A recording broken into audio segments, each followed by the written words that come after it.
Welcome guys on my channel YouTube serial drama.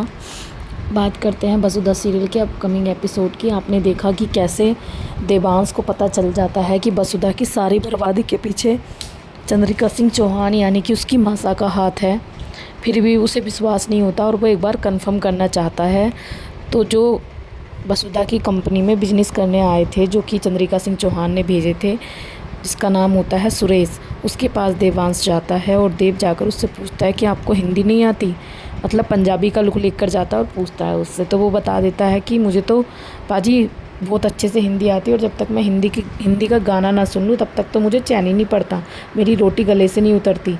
देव को गुस्सा आ जाता है और देव उसका कॉलर पकड़ के उसे मारने के लिए दौड़ता है और कहता है कि सच सच बता कि फिर तूने मेरी पत्नी वसुधा सिंह चौहान से इंग्लिश टू इंग्लिश बात कैसे की। तो वो कहता है कि पाजी सर आपकी माता जी ने, चंद्रिका सिंह चौहान जी ने कहा था, उनके कहने पर हमने ऐसे किया। तो वो देव बोलता है कि तुम झूठ भी तो बोल सकता है। तो वो कहता है मैं अपने मम्मी पापा की कसम खा रहा हूँ, मैंने अपने बाल बच्चों की कसम खा रहा हूँ, मैंने उन्हीं के कहने पे ये सब किया है।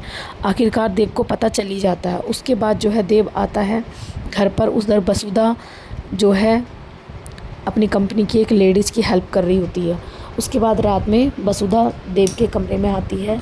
तो जो देव है वो वसुधा को बताता है कि वसुधा देखो, तुम्हारे साथ जो भी हुआ है, तुम्हारा जो 100 किलो अचार जब्त किया गया था, उसके बाद जो तुम्हें रजिस्ट्रेशन कराना था अचार की फैक्ट्री के लिए, उसमें जो भी दिक्कत आई वो सब मासा ने कराया है।